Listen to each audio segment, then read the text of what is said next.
तो क्या अतुल के केस को मर्डर माना जाएगा या सुसाइड? किया उन्होंने सुसाइड है, ओके। लेकिन इस अतुल जी के केस के अंदर अतुल जी की जो वाइफ हैं और उनकी जो परिवार हैं, उनके ऊपर क्या क्या चार्जेस लगते हैं? बहुत सीरियस रेपरकशंस हैं उसमें, काफ़ी सज़ा है और नॉन बेलेबल है वो। तो क्या हम अतुल सुभाष जी की वाइफ को are we seeing her behind the bar? अगर कोई फेक एलिगेशन करता है और वो कल को प्रूवन गिल्टी हो जाता है कि इन्होंने फेक दिया, तो उसमें उनके सज़ा क्या होती है? उनकी कोई सज़ा एज इन उस पर्टिकुलर सेक्शन में नहीं होती है। क्या थप्पड़ मारना डोमेस्टिक वायलेंस के अंदर आता है? डोमेस्टिक वायलेंस एक्ट में ये नहीं लिखा हुआ है कि एक थप्पड़ मारोगे तो आप कंप्लेन कर सकते हो या 10 थप्पड़ मारोगे तब आप कंप्लेन कर सकते हो। वायलेंस है, उसकी क्वांटिटी पे मेजर नहीं होता है। She will be called as a widow of Atul or will she be called as a divorcee? Widow तो वो है।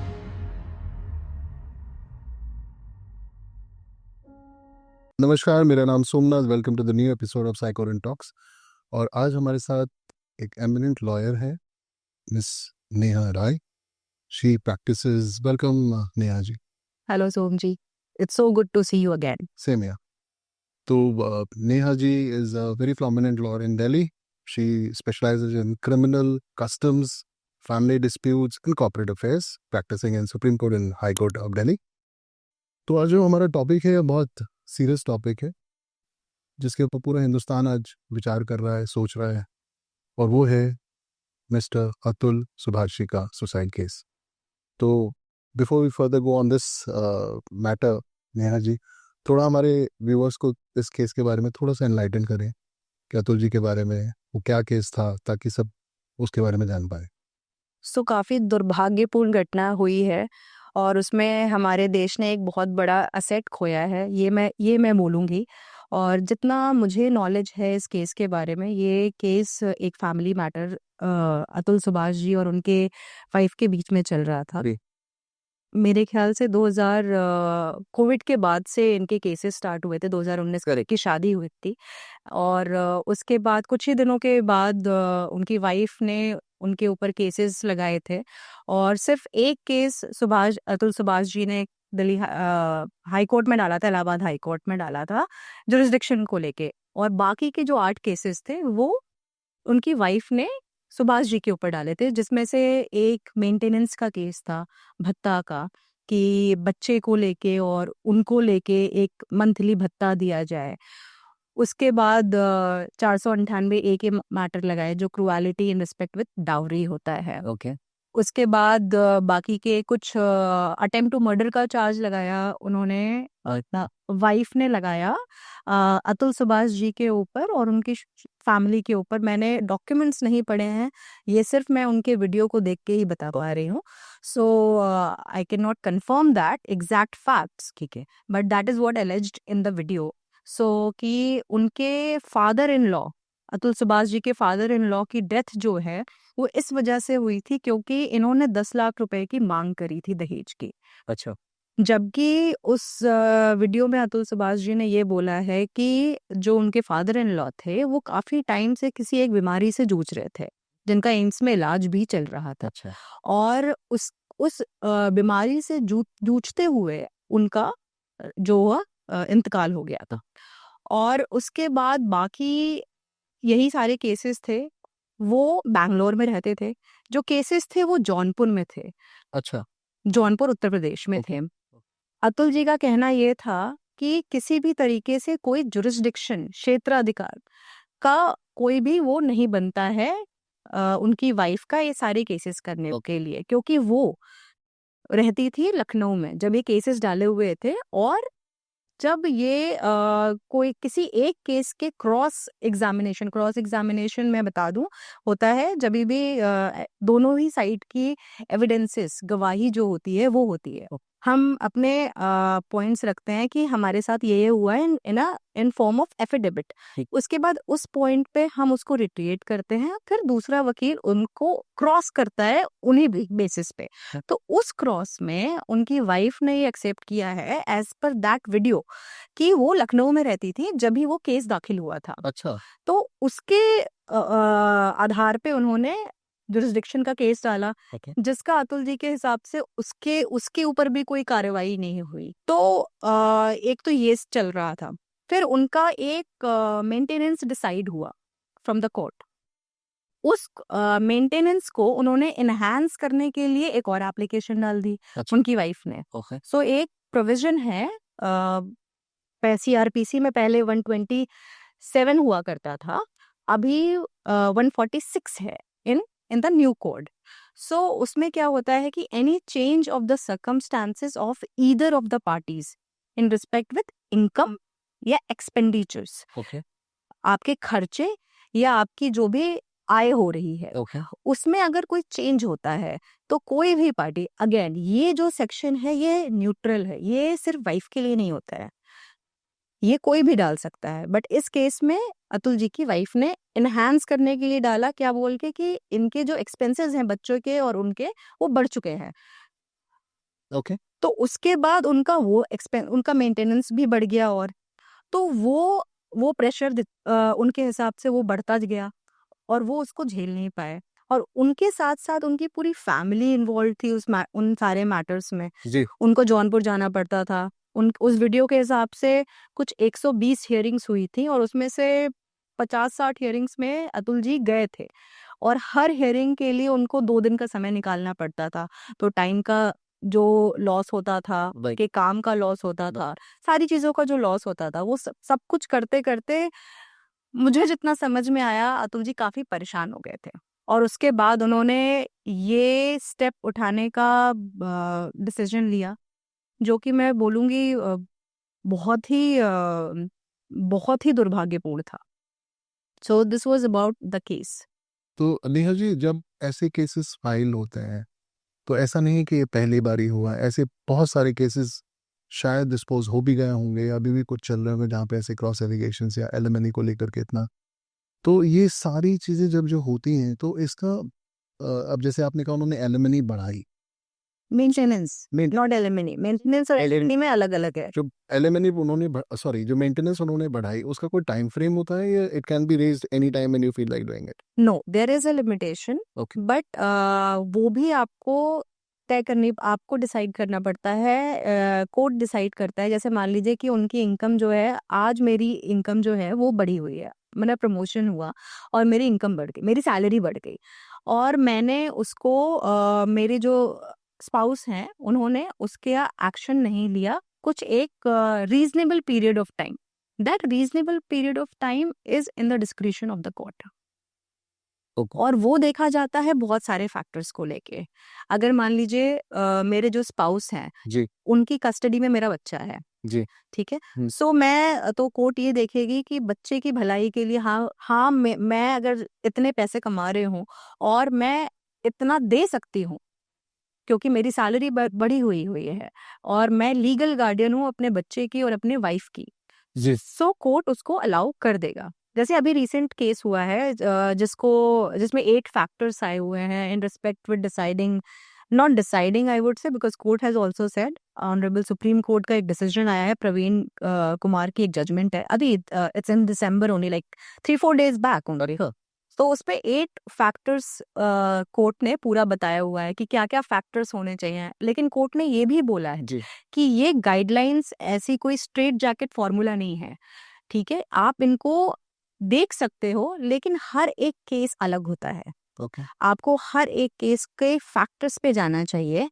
आपको देखना चाहिए कि एक पुरुष की आय कितनी है, एक महिला की आय कितनी है, दोनों के खर्चे कितने हैं, बच्चा है तो कितना बड़ा है और कितना फादर उनके लिए कर सकता है, कितना माँ उनके लिए कर पा रही हैं। सो ये सारी चीजें फैक्टर्स देख के और फिर आप डिसाइड करोगे, ना कि जो पुराने केसेस हैं आप उनको प्रेसिडेंस बना के एक स्ट्रेट जैकेट फॉर्मूला में आप उसको इम्प्लाई नहीं कर जी सकते हो। आपको सारे केसेस को अलग अलग देखना पड़ेगा। Okay so this is how it is. तो नेहा जी, जैसे ये केस हो गया या अनफॉर्चुनेट इंसिडेंस हो गया है, अब अगर इस चीज़ को हम रोकना चाहते हैं तो उसके लिए हमें क्या क्या प्रोटोकॉल्स फॉलो करने पड़ेंगे, क्या तरीके हो सकते हैं जिसकी वजह से ये चीज़ें आगे ना हो? उसके कोई तरीके हैं या कुछ आप लोग उसके बारे में सोच रहे हैं? क्योंकि ये तो कितना बड़ा, it's like a burning topic in India के हर कोई बात कर रहा है कि ऐसा क्यों हुआ, इसको रोका जा सकता था अगर ये बिल्कुल। सिस्टम थोड़ा ठीक होता। तो आप लोग ऐसा कुछ कर रहे हैं जिसकी वजह से ये चीज़ें ठीक हो सकती हैं? सोम जी, अगर मैं बोलूँ कि एज अ लॉयर मैं क्या कर रही हूँ, तो ऑफ कोर्स मेरे पास अगर ऐसे कुछ केसेस हैं जो कि हैं, जी उनमें मैं पूरी कोशिश करती हूँ कि मैं कोर्ट में ये साबित कर सकूं कि अगली जो ऑपोजिट पार्टी है वो किस तरीके से इस लॉ का दुरुपयोग कर रही है। जी तो हम अपनी जगह पे ये तो यही कर पाते हैं। लेकिन अगर मैं ये बोलूँ कि बड़ी पिक्चर में मैं बोलूँ कि लेजिस्लेचर क्या कर सकता है, सुप्रीम कोर्ट क्या कर सकती है। सुप्रीम कोर्ट गाइडलाइंस दे सकती है, जो कि आते-जाते हर केसेस में सुप्रीम कोर्ट, हाई कोर्ट देते रहते हैं। और ये पहली बात नहीं है कि जब भी सुप्रीम कोर्ट या हाई कोर्ट किसी भी केस के लिए बोलते हैं, गाइडलाइन बोलते हैं। लेकिन गाइडलाइन देना फिर उसको एग्ज़ीक्यूट करना, ये 2 अलग-अलग चीज़ें हो जाती हैं। हम देयर आर पुलिस, लेकिन अगर कहीं कुछ हो जाता है तो उनके वहाँ पे पहुँचने का जो समय होता है, या वो घटना घटित हो जाए, उसको प्रिवेंट करने के लिए जो एडमिनिस्ट्रेशन का जो एग्जीक्यूशन होता है, वो तो नीचे से ही होता है। करेक्ट। सो वो एग्जीक्यूशन करना जो होता है वो अलग चीज हो जाती है। तो ऑफ कोर्स चीजें बनी हैं। जैसे सुप्रीम कोर्ट की ही एक जजमेंट थी सुशील कुमार की, उसमें सुप्रीम कोर्ट ने बहुत ही क्लियरली बोला था जी। कि ये जो लॉ है हमारा 498A, in respect with cruelty, in respect with the dowry okay specially, okay तो वो सिर्फ इस बात से अमान्य नहीं हो जाता है क्योंकि इसका दुरुपयोग हो रहा है। ओके हाँ, बिल्कुल ये बात सही है कि इस चीज को आप बहुत ही कॉशियसली हैंडल करोगे। उन्होंने कोर्ट को, जो निचली अदालत थी उसको बोला, फिर हाई कोर्ट्स के लिए उन्होंने सारे डायरेक्शंस और ऑर्डर्स दिए। तो टाइम बाय टाइम जो है वो कोर्ट करती रहती है, जी बट उसको एग्जीक्यूट करना तो नीचे जिम्मेदारी है। और वो कौन करेगा? वो हम करेंगे, वो नीचे की अदालत करेगी, पुलिस करेगी, आप हम जैसे लोग करेंगे। और कौन कर सकता है? जो वाइफ है, जो हस्बैंड हैं। अब सिर्फ ओके, सो आप मुझे ये बताओ कि जो डाउरी प्रोहिबिशन एक्ट है, जी। ठीक है, वो तो चलो 1961 में आ गया था। ओके, जो डोमेस्टिक वायलेंस एक्ट है वो 2005 में आया है, बहुत बाद में आया है। ऐसा तो है नहीं कि वो आईपीसी, सीआरपीसी या कॉन्स्टिट्यूशन के साथ ही आ गया था, करेक्ट राइट? राइट 498 1983 में इम्प्लीमेंट हुआ है, आया है। ओके ओके, सो ऐसा तो है नहीं कि 498 सब आईपीसी का शुरुआत का ही ड्राफ्टेड पार्ट था, करेक्ट नहीं था। ये सारे लॉस तब आए हैं जब सोसाइटी में इनकी जरूरत दिखी है। इवॉल्व हुए हैं। एग्जैक्टली, इवॉल्व हुए हैं। और वो दिखी कैसे है? हो तो केसेस पहले भी रहे होते थे, जी लेकिन रिपोर्ट होने लग जाते हैं, जी। फिर वो बढ़ने लग जाते हैं, तो उसके बाद फिर वो लॉज आते हैं। तो ऐसे ही जो अभी ये जो केस हुआ है, ऐसे बहुत सारे केसेस हो रहे हैं। तो जिस तरीके से हो रहे हैं, ऑफ कोर्स सुप्रीम कोर्ट तो सोच ही रही है, लेजिस्लेचर भी कहीं ना कहीं सोच रहा होगा। क्या पता अभी से ही कोई बिल बनने की तैयारी भी शुरू हो गई होगी। क्या पता किसी ना किसी डोमेस्टिक वायलेंस एक्ट में या डाउरी प्रोहिबिशन एक्ट में कोई अमेंडमेंट की तैयारी चल रही होगी। सो जब सोसाइटी में वो involvement in respect with any offence या कोई जरूरत दिखती है, उस हिसाब से तो लॉ आता है। नहीं अली, अजुल जी की 80 मिनट की वीडियो थी, उस वीडियो में बहुत सारी चीज़ें उन्होंने बताई डिटेल में। वो करीब 20 पेज के उनके लेटर्स भी थे, नोट्स भी थे। तो उसमें एक जगह उन्होंने एलिज्ड कि जज ने उनसे शायद 5 लाख रुपए मांगे। एक तो बहुत स्ट्रॉन्ग स्टेटमेंट है, और दूसरा ये कि अगर ऐसे किसी के साथ किसी को आता है तो वो क्या करे, how to get away with this kind of problems. जैसा कि उस वीडियो में अभी आपने बोला और मैंने भी देखा था कि उसमें उन्होंने बहुत ही एक स्ट्रॉन्ग स्टेटमेंट दिया था कि द सिटिंग जज has allegedly asked a bribe of 5 lakh rupees from him। तो उसके अगेंस्ट अगर ऐसा किसी के साथ होता है तो कोई क्या कर जी सकता है? जी जैसा कि हम जानते हैं कि डिस्ट्रिक्ट कोर्ट के ऊपर हाई कोर्ट होती है। ओके ओके, हाई कोर्ट के ऊपर सुप्रीम कोर्ट होती जी है। तो हाई कोर्ट और सुप्रीम कोर्ट सिर्फ केसेस ही डिसाइड नहीं करती है, लेकिन अपने निचली अदालतों को सुपरवाइज भी करती है, कंडक्ट भी देखते हैं उनको उनका कॉन्डक्ट देखती है, और उनको annually, every quarterly they keep a I on them कि what is going on their. सो उसमें क्या होता है कि आप you find the committee which is who is handling, और हर डिस्ट्रिक्ट कोर्ट के वेबसाइट पे ना जजेस हु विच जज is taking care, which high court जज is taking care of that particular jurisdiction, वो दिखता है। आप जैसे आप प्रेसिडेंट को एक लेटर लिखते हो, कोई भी लिख सकता है। ओके आप चीफ जस्टिस को एक लेटर लिख लो, देखो सीधे चीफ जस्टिस के पास पहुंचेगा और जजेस देखेंगे कि ये हो रहा है। इतनी बड़ी चीज हो गई। जैसे अभी हाल में ही एक मध्य प्रदेश की एक मैंने न्यूज पढ़ी थी जिसमें देयर वाज सम जज जिनको एंटी करप्शन ब्यूरो ने बुक किया था इन रिस्पेक्ट विथ ब्राइबरी अच्छा और प्रिवेंशन ऑफ करप्शन एक्ट के अंदर भी। तो ये जज कैसे बुक हो गए? जब किसी ने कंप्लेंट करी होगी कभी बुक हुए होंगे ना। तो या तो आप through the course of jurisdiction judiciary जाओ, राइट, कि आपने चीफ जस्टिस के पास जाके एक लेटर लिख दिया, सिंपल लेटर लिख दिया आपने, और जज साहब ने देखा कि ये चल रहा है और उन्होंने उस पर एक्शन लिया। वो बहुत ही वो एनोनिमस लेटर होता है, उसमें आपकी पहचान नहीं होती है, कुछ नहीं होता है, जजेस अपनी कार्रवाई खुद करते हैं। या तो आप एंटी करप्शन ब्यूरो या पुलिस की सहायता लो, सीधे जाओ और सेक्शंस हैं bribery and in respect with the bribery में आईपीसी के, जो कि अब बीएनएस हो गया है, उसमें सेक्शंस हैं कि कोई भी पब्लिक सर्वेंट अगर अपनी ड्यूटी निभाते हुए अगर ब्राइब लेते हुए पकड़ा गया तो वो किस धारा के अंदर जाएगा, तो आप उसके तहत आप कंप्लेंट कर सकते हो। जी so there are remedies, of course there are ways, रास्ता मैं बोलूंगी, रेमेडीज तो तब मिलेगा जब वो उसका रिलीफ उनको मिल जाएगा। रास्ते हैं, लॉज बने हुए हैं, अब उनका इम्प्लीमेंटेशन और एग्जीक्यूशन कैसे हो रहा है वो हमें देखना पड़ेगा। आपके पास नेहा दी बहुत सारे केसेस आते होंगे, ऐसा और भी कोई केसेस हैं जहाँ पे आप काम कर रहे हैं जो इससे मिलता जुलता हो, और उसमें क्या स्टेटस को है, मतलब उनको उनकी क्या दिक्कतें हैं, उनको आप कैसे सॉर्ट आउट कर रहे हैं? ऐसे बहुत सारे केसेस हैं और मेरे पास भी हैं, ऑफ कोर्स हैं। और इनफैक्ट मेरा आज ही एक मैटर लगा हुआ था जिसमें मैं हस्बैंड की तरफ से हूँ और मैंने एप्लीकेशन डाली हुई है कि चेंज ऑफ सर्कमस्टांस हुआ हुआ, ओके ठीक है, और इनकी जो मेंटेनेंस है वो कम करी जाए। ओके जैसा कि मैंने आपको पहले बताया कि वो जो सेक्शन है, धारा है, वो जेंडर न्यूट्रल है, जी कोई भी जा सकता है। तो ऐसे केसेस को हम वकील जो है हमें सबसे पहले फैक्ट्स को और उसके साथ साथ अभी तक जो केस का फ्लो चल रहा है उसको समझना बहुत जरूरी होता है। जी हर एक फैक्ट चेक करना बहुत जरूरी होता है। ऑपोजिट पार्टी ने और हमने कहाँ पे क्या बोला है, हमारे डॉक्यूमेंट्स क्या गए हुए हैं, जी उनके ऊपर एक चेक रखना बहुत जरूरी होता है, और उसके बाद फिर हम आगे बढ़ते हैं। सो ऐसे हम बचाते हैं। ऐसे बहुत सारे केसेस जब आपके पास आते हैं तो जज अपने डिसीजंस लेते हैं, तो इस पूरे प्रोसेस में जो एक्यूज्ड है उसका एक मेंटल जो लेवल है वो डिस्टर्ब कहीं ना कहीं हो जाता है, बिल्कुल। जो हमने अतुल जी के केस में भी देखा। तो ऐसे केस में जहाँ मेंटल बैलेंस आपका डिस्टर्ब हो जाता है, ऐसे केस में कोर्ट कुछ इनिशिएटिव लेती है to know about the mental state of the accused, या ऐसा कुछ होता है जिसकी वजह से इसको शायद प्रिवेंट किया जा सकता था?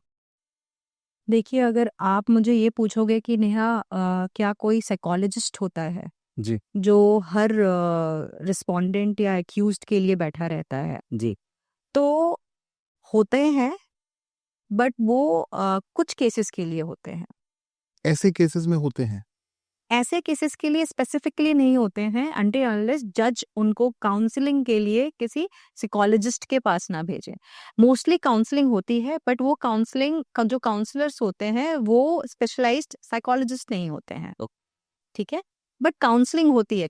लेकिन काउंसलिंग में मोस्टली क्या होता है कि जितने भी काउंसलर्स होते हैं उनका ये होता है कि या तो घर बस जाए या तो ये पीसफुली अलग हो जाए। ओके कोर्ट का हमेशा से यही रवैया रहा है इन केसेस को लेके। तो जब भी कोई भी केस आता है, चाहे वो मेंटेनेंस का आया, चाहे वो डिवोर्स का आया, तो सबसे पहले कोर्ट जो है, एटलीस्ट मैं अगर दिल्ली की बात करूं, एटलीस्ट मैं अपने एक्सपीरियंस की बात करूं, तो सबसे पहले कोर्ट उनको सीधे काउंसलिंग के लिए भेजती है कि एक चांस ले लो, एक बार दोनों अलग अलग बैठ के भी देख लो काउंसलर के साथ, एक साथ भी बैठ के देख लो, अगर कुछ होता है पीसफुली सेटल डाउन कर लो। सो कोर्ट वो चांस देती है। और मैंने अपने एक्सपीरियंस में देखा है कि जजेस जो है वो बहुत ही प्रोएक्टिव होते हैं, कि दोनों की तरफ से ही वो बोलते हैं। वो बोलते हैं कि अगर नहीं हो पा रहा है, वो देखते हैं कि केस इतने टाइम से चल रहा है, तो वो खुद बोलते हैं कि भाई देखो, किसी को आप जबरदस्ती अपने साथ नहीं रख सकते, आप किसी के साथ जबरदस्ती रह नहीं सकते। करेक्ट।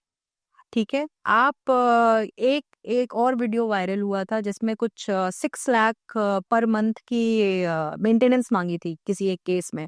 उसमें हाई कोर्ट की जज साहब जो थी, उन्होंने बोला कि भाई तुम ऐसे कैसे डिमांड कर रही हो, on at what basis, correct. क्या बेसिस है तुम्हारा? तुम ताजमहल मांग लो, Okay. तो हम ताजमहल तो नहीं दे देंगे ना तुम्हें। जी। सो वहां पे आता है कि इसीलिए सुप्रीम कोर्ट ने एक जजमेंट आई थी रजनीश वर्सेस नेहा की, ओके।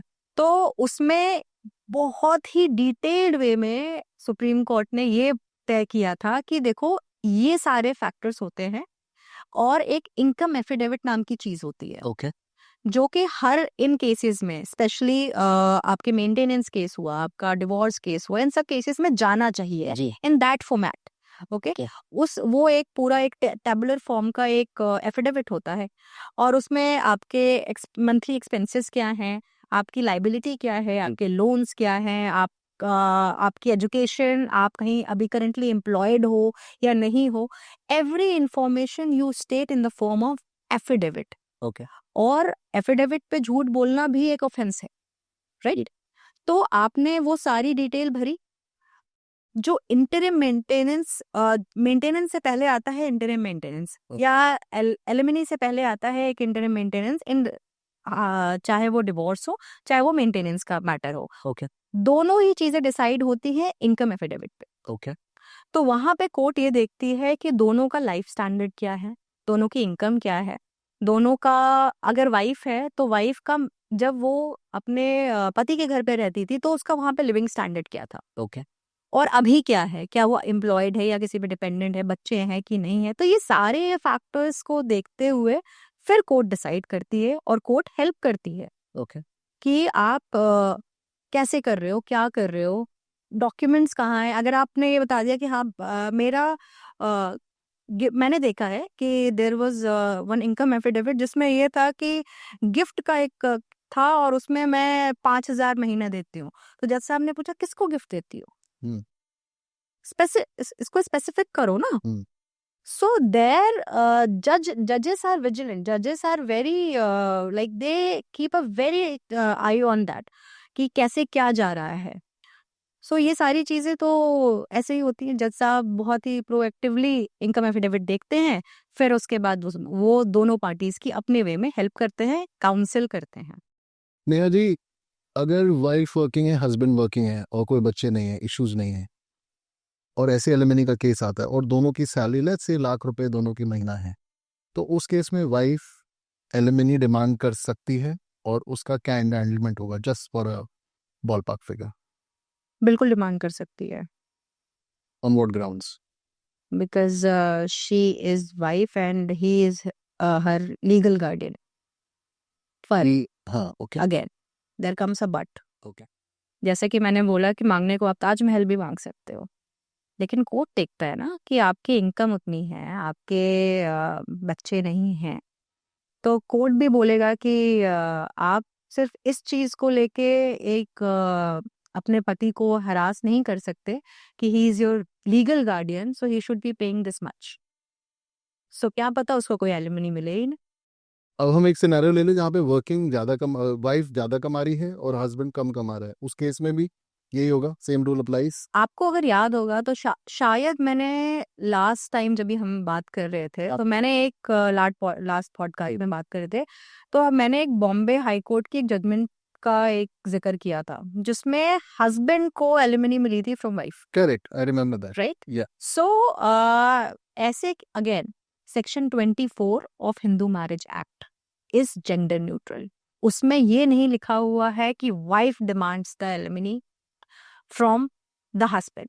उसमें लिखा है anyone can demand the alimony from the other person अगर वो बंदा नहीं कमाता या नहीं कमाती है तो अगर हम इसको लेकर के चले कि वर्किंग है वाइफ हम्म। और हस्बैंड काम नहीं कर रहे हैं कम सैलरी पे, ठीक। तो हस्बैंड भी एलिमनी के लिए वाइफ तो डाल सकता है। बिल्कुल डाल और आपने एक केस तो बता ही दिया हाई कोर्ट। बिल्कुल डाल हाँ। अच्छा नेहा जी, हम एक उसी टॉपिक पे आते हैं अतुल जी वाले केस में। मेरा अपना एक पर्सनल सवाल है, सिंस अभी जो सारी चीजें हो चुकी हैं, he is no more in this world, God bless his soul, तो अब उसके केस में होगा क्या? अब वो she will be called as a widow of Atul, और will she be called as a divorcee Atul की जो वाइफ है, और उनका जो भी इनहेरिटेंस होगा अतुल जी का, वो किसके पास जाएगा? Okay, very good question. Widow तो वो है, she will be taken as a wife of Atul. she will be taken as a wife. That legal stature will won't change. वो तो है ना, वो वाइफ तो है ही, चाहे उन्होंने अपराध किए हैं, उनके खिलाफ जो एफआईआर दर्ज कराई गई हुई है कि अबेटमेंट ऑफ सुसाइड की और हरासमेंट की, वो अलग केस है, वो बिल्कुल चलेगा।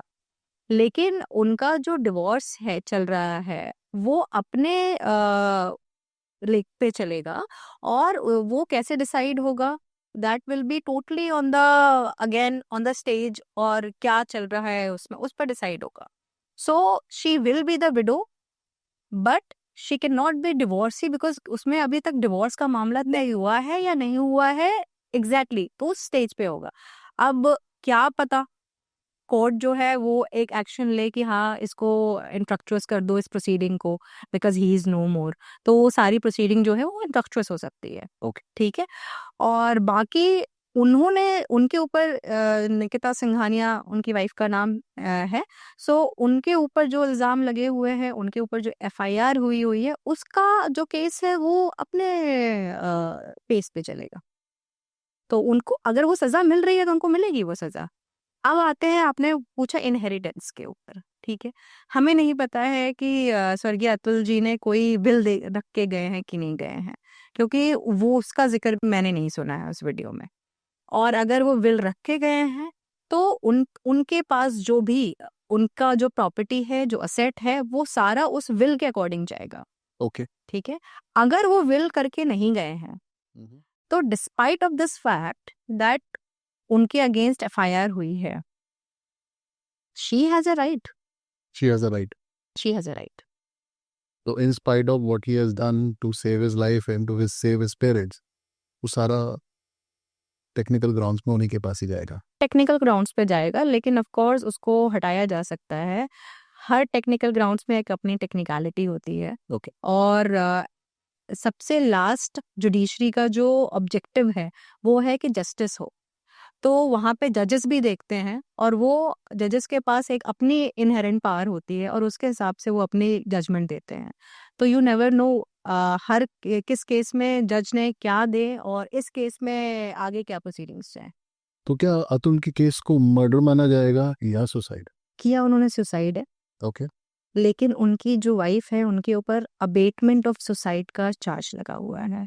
अबेटमेंट ऑफ सुसाइड होता है कि सुसाइड ऐसा आपने उस इंसान को उस एज पे लाके छोड़ दिया कर दिए और इतना इंस्टिगेट कर दिया कि उसको वो स्टेप उठाना पड़ा। जी।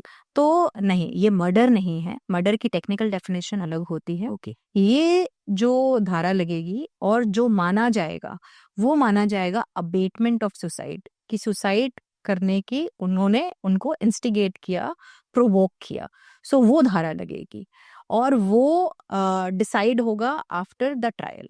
We can not say that कि ये मर्डर है या सुसाइड है। सुसाइड तो टेक्निकली है, लेकिन अबेटमेंट ऑफ सुसाइड है, वो ट्रायल के बाद हमें डिसाइड होगा। इस अतुल जी के केस के अंदर अतुल जी की जो वाइफ है और उनकी जो परिवार है, उनके ऊपर क्या क्या चार्जेस लगते हैं? उनके ऊपर ऑलरेडी चार्जेस लग चुके हैं जो लगे हुए हैं उस जी। एफआईआर और में। उसकी कितनी सीरियस रिपरकशंस हो सकती? बहुत सीरियस रेपरकशंस हैं उसमें, काफ़ी सज़ा है, और नॉन बेलेबल है वो। और जिस तरीके से वो पकड़े गए हैं, दो ऑफ कोर्स वो एंटिसिपेटरी बेल के लिए अप्लाई कर रहे थे, जो कि शायद उसका स्टेटस उनको नहीं मिली है, या वो अभी भी पेंडिंग है। सो उसके हिसाब से अगर प्रूव हो जाता है, देखिए हमारे कानून में ना एक डाइंग डिक्लेरेशन जैसी चीज होती है। ओके। ठीक है। सो डाइंग डिक्लेरेशन का ये होता है कि मरने से पहले कोई इंसान जो है बोल के जाता है कि इसने को ये किया हुआ है और इसकी वजह से मैं जा रहा हूँ, और उसके बाद वो मर जाता है। तो कई जगहों पे उसको एज इट इज कॉन्क्लूसिव सबूत मान के और उनके अगेंस्ट एक्शन ले लिया जाता है, और वो वही एक सबूत उनके अगेंस्ट सबसे प्राइमरी सबूत हो जाता है, एविडेंस हो जाता है। सो वी नेवर नो कि जो अतुल जी का वीडियो है, जो अतुल जी के स्टेटमेंट्स हैं, जो भी एलिगेशंस उन्होंने लगाए हुए हैं, वो अगर हमारी जुडिशरी हमारे सिस्टम को आफ्टर एवरी फोरेंसिक टेस्ट और जितने भी लेबोरेटरी टेस्ट होते हैं, सारे टेस्ट के बाद अगर वो लगता है ट्रायल में ये सारी चीज़ें साबित हो जाती हैं, सो क्या पता उससे उसी के बेसिस पे जो एक्यूज्ड पर्सन्स हैं, जो उनके इन लॉज फैमिली है, उनको सजा मिल जाए। तो क्या हम अतुल सुभाष जी की वाइफ को are we seeing her behind the bar?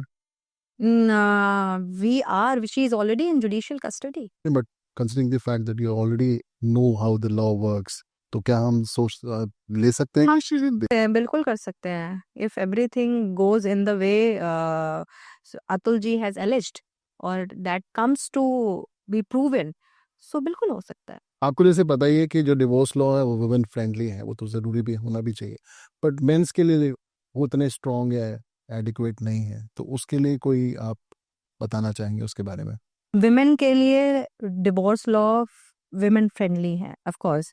अगर हम देखें कि जो हिंदू मैरिज एक्ट है उसमें 2 क्लॉजेज है, जो मैंने पिछले पॉडकास्ट में भी बताया था कि एक 13(1) होता है, एक 13(1)(2) होता है, जिसमें जो सिर्फ वाइफ के लिए होता है, ओके और जो पहला वाला सेक्शन होता है वो वाइफ और हस्बैंड दोनों के लिए होता है, राइट जी। तो ये क्यों है, इसके पीछे भी वजह है, लेजिस्लेचर ने कुछ तो सोचा होगा कि क्यों करना चाहिए हमें। तो इसकी वजह यही थी कि जो सोसाइटी थी वो काफ़ी ज़्यादा एक तरीके से पुरुष प्रधान हमारा सोसाइटी रहा है, और औरतों को किसी भी कॉज के लिए, किसी भी हरासमेंट के अगेंस्ट बहुत ही कम अपॉर्चुनिटी मिलती थी कि वो अपनी आवाज़ उठा सकें। तो वो सारे कानून सशक्त करने पड़े उनको। जी। तभी वो विमेन एम्पावरमेंट में बोलूँ या विमेन प्रोटेक्शन बोलूँ या विमेन फ्रेंडली बोलूँ, चाहे जो भी बोलूँ। सो इस वजह से वो सारे कानून आए। अब बात आती है पुरुषों का सुरक्षा कैसे हो, कि जो मिसयूज़ हो रहा है। तो यहाँ पे वापस से जो ये जिस तरीके के केसेस आ रहे हैं, जिस तरीके की सिचुएशंस चल रही हैं, मिसयूज़ हो रहा है, जिस तरीके से जो एक तरीके जो शील्ड दी गई हुई है, उसको एज़ सॉर्ड की तरह महिलाएँ यूज़ कर रही हैं। तो उसके लिए तो लेजिस्लेचर जब देखेगा कि कैसे क्या सोसाइटी में आ रहा है, तो अमेंडमेंट आ सकते हैं। तो ये लेजिस्लेचर के पार्ट पे है। सो जो कोर्ट के पार्ट पे होता है कि वो टाइम टू टाइम डायरेक्शंस देते रहते हैं कि लोअर कोर्ट्स को, हम लॉयर्स को, इवन वाइफ्स स्पाउसेस को, दोनों को ही कि आप ऐसे मत करो। आप अगर हम देखें 498 तो 498 जब शुरू में आया हुआ था तो अरेस्ट बहुत ही ज्यादा होते थे और सारी फैमिली के होते थे, करेक्ट। राइट। उसके बाद फिर सुप्रीम कोर्ट ने देखा कि भाई ऐसे कैसे आप कर रहे हैं, आप किसी भी डिस्टेंट रिलेटिव को भी इसमें इंक्लूड करते हो और आप तुरंत अरेस्ट कर लेते हो। राइट अगर कोई किसी के माँ बाप बहुत बुजुर्ग हैं, आप अरेस्ट ही कर ले रहे हो सीधे। तो वहां पे एक जजमेंट आई, उसमें उन्होंने सुप्रीम कोर्ट ने बोला कि आप जो है आप थोड़ा सा देखो, आप सीधे अरेस्ट इतना ज्यादा ऐसे मत करो बिना सारे फैक्ट्स को चेक किए हुए, इन्वेस्टिगेट किए हुए। तो वहां पे पुलिस को डायरेक्शंस मिली, राइट। राइट। तो ऐसे हम सुरक्षा जो है वो हम कर रहे हैं धीरे धीरे, but in a form of legislature, in a form of law, no, there is not any in law in particular as per my knowledge. सो अभी तो ऐसा नहीं है, बट जिस तरीके से केसेस आ रहे हैं, कब अमेंडमेंट हो, कब नया लेजिस्लेचर कोई आए, सो वी नेवर नो। तो नेहा जी, आपको नहीं लगता it's a high time to actually take a stand on this? Of course it's a high time, even I think so. Neha ji, जैसे फॉल्स एलिगेशंस को लेकर के बात हो रही है या मिसयूज को लेकर के बात हो रही है, एलिमनी की बात हो रही है, तो आपके पास ऐसे काफ़ी क्लाइंट्स आते हैं जिनको फॉल्सली एक्यूज़ किया गया हो और उनके लिए आप फाइट कर रहे हैं? मेरे पास लोग आते हैं जो मुझे ये बोलते हैं कि उन्हें फ़ॉल्सली एक्यूज़ किया जा रहा है और वो मुझे बोलते हैं कि उनके पास ऐसे काफ़ी सारे सबूत हैं जिनके बेसिस पे जो ऑपोज़िट पार्टी है उनको प्रूव किया जा सकता है। या फिर वो काफ़ी मेंटली हैरास्ड हैं और परेशान हैं जी। और उनकी कोई गलती नहीं है। तो जी, मेरे पास ऐसे लोग आते हैं। तो उसके लिए क्या रेमेडीज़ करते हैं या हमको प्रोटेक्शन किस टाइप से मिल सकते हैं ऐसे केस? रेमेडीज़ तो हम उनका रेगुलर केस ही करते हैं। हम जो भी आता है जैसे मान लीजिए कोई एक आए जिनका डोमेस्टिक वायलेंस के केस में वो रिस्पोंडेंट बने हुए हैं और उन्होंने बोला कि मैम मैंने ऐसा कभी कुछ नहीं किया है। इनफैक्ट मेरे पास ऐसे कॉल रिकॉर्ड्स हैं जहाँ पे या कॉल डिटेल्स हैं या कॉल रिकॉर्डिंग्स हैं जहाँ पे ऐसी चीज़ें इन्होंने मुझे बोली हुई है जो अगर हम कोर्ट को बता दें तो वो झूठी साबित हो जाएगी। इन्होंने मुझ पे हाथ उठाया है, मैंने कभी इन पे हाथ नहीं उठाया है। इन्होंने मेरे साथ ये दुर्व्यवहार किया है, मैंने ये नहीं कभी किया हुआ है। तो हम वो सारी चीज़ें जो हैं वो अपने जो हमारा जवाब होता है, जब कोई भी कंप्लेंट, एप्लीकेशन, पिटिशन जाती है तो जज साहब जो है या हमारा जो लॉ है वो दूसरी पार्टी को मौका देता है क्योंकि बिना सुने आप किसी केस में फैसला नहीं ले सकते हो। वो उसके फंडामेंटल राइट्स के अगेंस्ट है, वो उसके लीगल राइट्स के अगेंस्ट है। आप उनके मामले में फैसला तब दे सकते हो उनको बिना सुने हुए जब उनके लिए बहुत सारी नोटिसेस इशू हो गई हैं और वो प्रस्तुत नहीं हो रहे हैं। तो उस केस में उनके अगेंस्ट एक्स पार्टे ऑर्डर्स हो जाते हैं, ठीक है। राइट? लेकिन जब हम जवाब दे रहे हैं तो यहाँ पे हम आ जाते हैं कि हम वो जिन उन्होंने जो सारी चीज़ें बताई वो हमने उस जवाब में डाली। ओके। ओके? वो जवाब हमने पेश किया और उस जवाब पे फिर बहस होगी। ओके। अब ये हमारे ऊपर है, उन सर्कमस्टांसेस के ऊपर है, उन सबूतों के ऊपर है कि हम उन्हें प्रूव कर पा रहे हैं कि नहीं कर पा रहे हैं। हम निचली अदालत में हैं, हमने प्रूव कर दिया। दूसरी पार्टी उसके ऊपर अदालत में गई, उन्होंने अपील करी। वहाँ पे हम फिर से जीत गए, वो उसके ऊपर भी गए। ओके। हम वहाँ से भी जीत गए, तो हमें रेमेडी मिल गई। लेकिन अगर कहीं पे भी हमारी कोई भी साइकिल ब्रेक हो गई या कहीं पे भी किसी भी कोर्ट में ऐसा पाया गया कि हमारे द्वारा जो इंफॉर्मेशन जो दी गई है या हमारे द्वारा जो भी जवाब पेश किया गया है उसमें कुछ गलतियां हैं या उनके साथ कुछ हुआ है और वो उन्होंने साबित कर दिया है, सो वहां पे हमारे अगेंस्ट ऑर्डर चला जाएगा। तो नॉर्मली अगर कोई फेक एलिगेशन करता है और वो कल को प्रूवन गिल्टी हो जाता है कि इन्होंने फेक दिया, तो उसमें उनके सज़ा क्या होती है? उनकी कोई सजा एज इन उस पर्टिकुलर सेक्शन में नहीं होती है, लेकिन जो ऑपोजिट पार्टी है वो चाहे तो उसके खिलाफ एक्शन ले सकते हैं, वो एक अलग वो अलग धारा हो जाती है। क्या थप्पड़ मारना डोमेस्टिक वायलेंस के अंदर आता है? मेरे ख्याल से ये आपने ये सवाल मुझसे पूछा था और इस पे मैंने आपको एक मूवी का भी जिक्र किया था, थप्पड़ थप्पड़ मूवी का। तो जो वॉयलेंस है वो कुछ भी हो सकता है।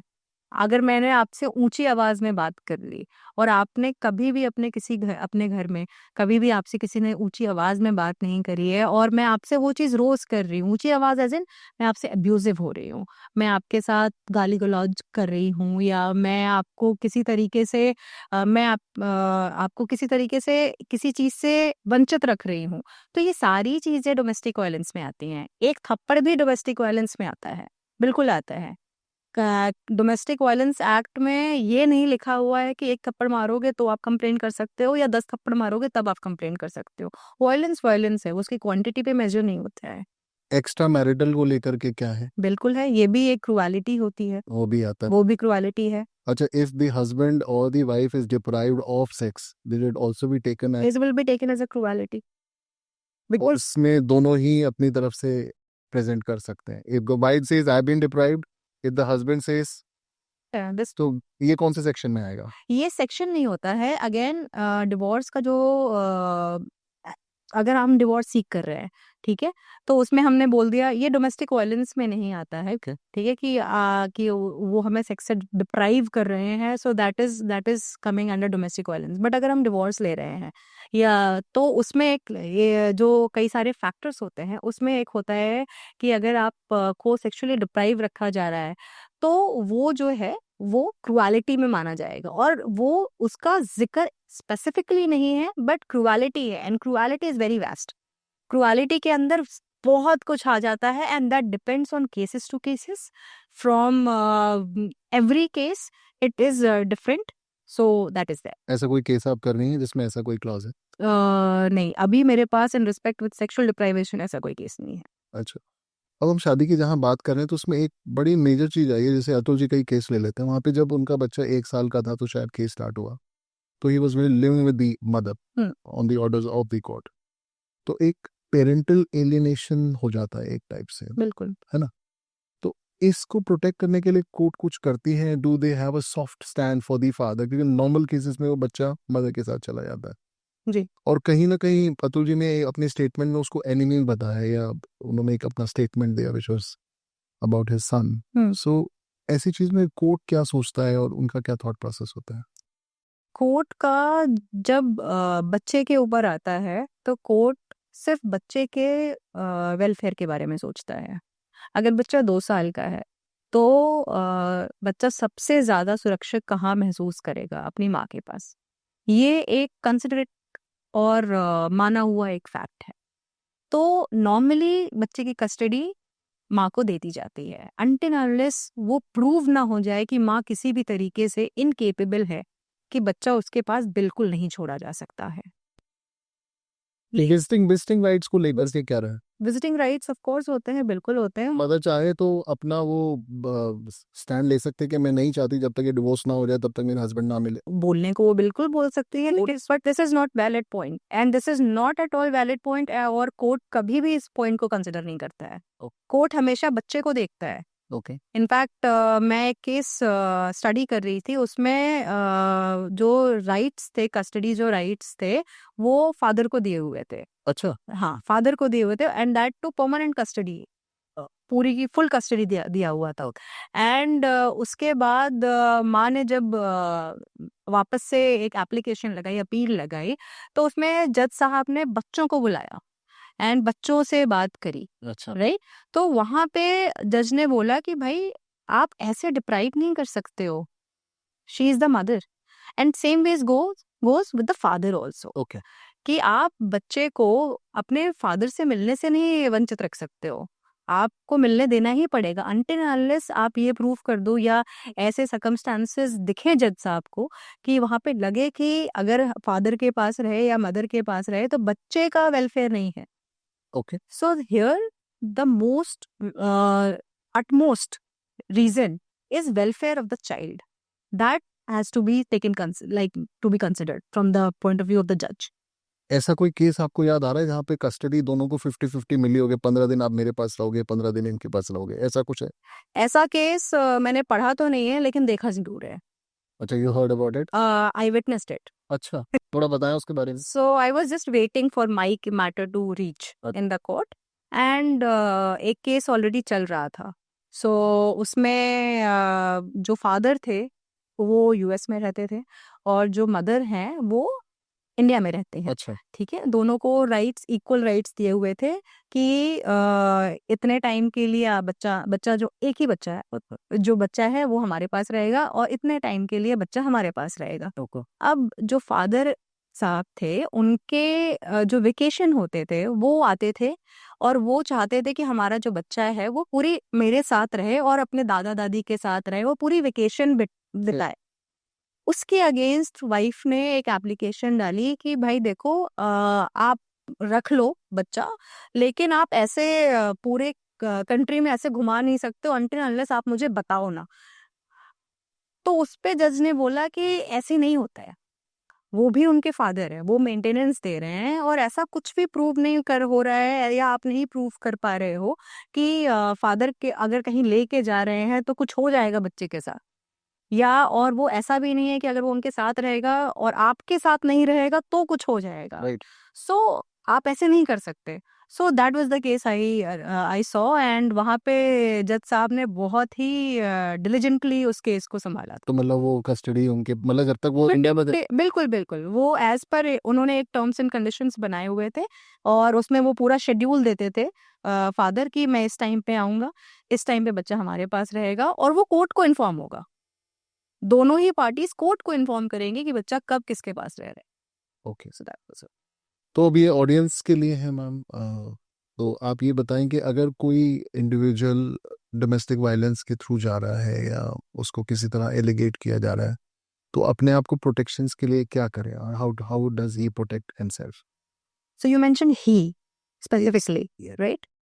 तो अगर कोई पुरुष के अगेंस्ट ऐसे कोई चार्जेस लगे हैं जो उनको लगता है कि वो उनके फॉल्स हैं, तो उसके केस में उनको क्या करना चाहिए? जी सबसे पहले तो एज अ लॉयर मैं उनको सजेस्ट करूंगी कि उनको अपने, जब से वो उनसे मिले हैं, ये मैं इन अ जनरल एडवाइस दे रही हूँ प्लीज कि करना चाहिए।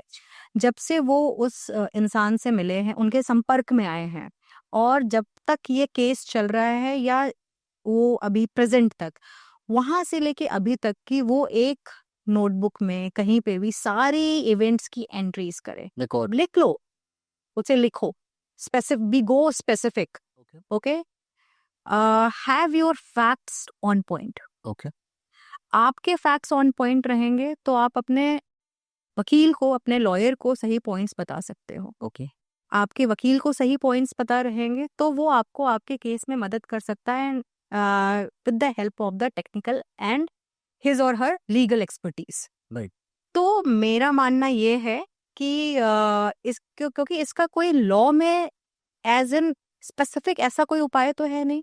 अगर आपके अगेंस्ट कोई केस हुआ है तो आप उसका जवाब ही दोगे, अपने अपने आप को डिफेंड ही करोगे, राइट? उस डिफेंड करने के लिए आपको अपनी तैयारी पूरी करनी पड़ेगी, सारे इवेंट्स चेक करने पड़ेंगे, उन्होंने कब आपके साथ क्या किया, क्या बोला, उन्होंने लॉजिकली कर रहे हैं वो Yes, respect with the finances, in respect with your household chores, in respect with your behavior or conduct with your relatives, everything. Just note it down. That is all. That you have to do. You have to be very specific. And then your lawyer, you and your lawyer will do the preparation, and rest will be up to the court. Neha ji, जो अतुल जी के साथ हुआ is very very unfortunate. यही कि अगर किसी lady के साथ हुआ होता तो probably I see lot of candle march happening, protest happening, पूरे सिस्टम को चेंज करने की बात होती। बट अतुल जी के केस में कुछ नहीं हुआ। ऐसा क्यों? Why is it so? But आपको ऐसा क्यों लग रहा है कि अतुल जी के केस में कुछ नहीं हो रहा है? मतलब आपको क्या चाहिए? अब हम कैंडल मार्च हो, और जो कैंडल मार्च हुई है वो किस केस की बात कर रहे हैं आप? देखिए, मेरा सिंपल सा मानना ये है कि किसी की डेथ हो गई है, बिल्कुल, बहुत ही अनफॉर्चुनेट। जिसको एलिगेट किया गया, बहुत सारी चीजें बोली गई, बिल्कुल एलिमनी को लेकर के कितना परेशान है। उन्होंने आज ये स्टेप ले लिया, और ऐसे बहुत सारे मेल्स होंगे बिल्कुल जो इस पूरे प्रोसेस से गुजर चुके होंगे या गुजर रहे होंगे। बिल्कुल तो अब हम ये चाहते हैं कि जुडिशरी इस बात को सीरियसली नोट करें, और कुछ अमेंडमेंट्स हो सकते हैं, जैसे आपने कहा कि लॉ इवॉल्व होता है, वगैरह में डेफिनेटली ले। तो अतुल जी के केस में मैं ये सिर्फ यही चाहता हूँ कि आप और हम सब मिलकर के जो हमारी तरफ से बेस्ट हो सकता है वो हम करें, ताकि अवेयरनेस बढ़े बिल्कुल और लोग इस चीज़ को मिसयूज ना करें। बिल्कुल ये आपने बिल्कुल सही बात पूछी है, क्योंकि किसी इंसान के जाने के बाद अगर ये पूरे देश को रियलाइज हो रहा है कि कुछ अमेंडमेंट आना चाहिए, या कुछ कानून में ऐसा बदलाव आ जाना चाहिए, या नया कानून आ जाना चाहिए, तो आ जाना चाहिए, बिल्कुल आ जाना चाहिए। लेकिन उसका भी एक प्रोसेस होता है। हर लेजिस्लेशन को आने के लिए एक पूरा प्रोसेस होता है, Right. Right? So that will take time. और अगर हम पिछले सारे कानूनों को देखें जो औरतों के लिए आए हुए हैं, या जो बाकी लॉज आए हुए हैं, वो धीरे धीरे सोसाइटीज को जब लगा है, जब लेजिस्लेशन को लगा है कि ये होना चाहिए, तभी वो हुआ है, राइट? आर्टिकल 370 कब से चल रहा था, हटा कब? धीरे धीरे धीरे धीरे, Correct. ओके। सो ये जो अनफॉर्चुनेट इंसिडेंट हुआ है, इसके बाद सोसाइटी कुछ नहीं कर रही है या हमारा सिस्टम कुछ नहीं कर रहा है, ये कहना थोड़ा-सा ज़्यादा हो जाएगा, क्योंकि सिस्टम ऑफ कोर्स कर रहा है, तभी जो उनकी वाइफ़ हैं वो अभी बिहाइंड द बार्स हैं। वो जुडिशियल कस्टडी में हैं। अगर कुछ नहीं हो रहा होता तो ना उनके अगेंस्ट एफआईआर पे कार्रवाई होती या कुछ भी नहीं हो रहा होता। तो of course it's in the process. तो we have to trust the process and we have to realise this fact कि अगर कुछ होता है तो हमें I was discussing this thing with one of my senior in my fraternity, Mr. Kapil Sankla. So it was his words कि कुछ भी अगर होता है तो हमारी सोसाइटी एकदम from the beginning point two the extreme point चली जाती है। बीच में जो जस्टिस का जो प्रोसेस होता है उसको नहीं देख रही होती है। सो हमें वो देखना है, हमें ये नहीं देखना है कि क्या बिल्कुल नहीं हो रहा है या नहीं हो रहा है, ऑफ कोर्स हो रहा है, बट उस चीज़ को हमें मिलकर ही, जैसे आपने बोला, आप और मैं मिलके या हमारी सोसाइटी एज ए लेजिस्लेशन बनके करेंगे। सो रादर देन ब्लेमिंग कि पुरुषों के लिए कोई कानून सशक्त नहीं है या ये नहीं है वो नहीं है, let's be the democracy and जी। बी द डेमोक्रेसी जो इस कानून को लेके आए ना। हम अपने रिप्रेजेंटेटिव्स को चुनते हैं, हम अपने रिप्रेजेंटेटिव्स को क्या बोलते हैं कि हाँ हमें क्या चाहिए, वो वही जाके पार्लियामेंट में बोलते हैं। करेक्ट। तो ये हम हैं बोलेंगे। आपने बोला कुछ नहीं हो रहा है, फर्क आ रहा है, अगर कोई औरत होती तो उनके लिए कैंडल मार्च हो रहा होता। आपने नोटिस किया है कि जो अतुल जी का जो अनफॉर्चुनेट इंसिडेंट हुआ है, उसके बाद कितने सारे मैंने कुछ पोस्ट देखे ट्विटर पे या कुछ स्टोरीज देखी कई सारे सोशल मीडिया प्लेटफॉर्म पे, वहाँ पे इतने एक्सट्रीम कमेंट्स आ रहे हैं जो बिल्कुल ज़रूरी नहीं है। अगर अतुल जी के साथ कुछ हुआ है, मतलब ऐसा नहीं है कि औरतों के साथ बुरा नहीं हो रहा है, उनके साथ भी बुरा हो रहा है। तो हमें तो वहाँ पे जो कमेंट्स आ रहे वो आ रहे होते हैं कि इनको राइट्स नहीं देने चाहिए, उनको पैर की जूती समझना चाहिए। सो ऐसा भी तो नहीं होना चाहिए। नहीं, बिल्कुल बिल्कुल बिल्कुल नहीं होना चाहिए। So we should be protecting the men while protecting our women. So that is how it should be done. Wonderful Neha ji. I think before we conclude this episode, अगर आप हमारे व्यूअर्स को कुछ अपनी तरफ से कुछ बताना चाहें, will be more than happy. मैं सिर्फ ये बोलना चाहूँगी कि जो भी ऐसी सिचुएशंस आती रहती हैं उसमें हमें बिल्कुल एक्सट्रीम डिसीजंस या एक्सट्रीम रिएक्शंस नहीं देना होता है।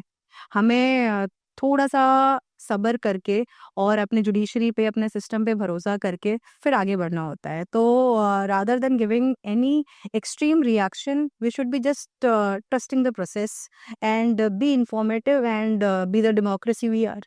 Thanks so much, Neha ji, for coming all the way. Thank you so much. Thank you, Somji. Thank you.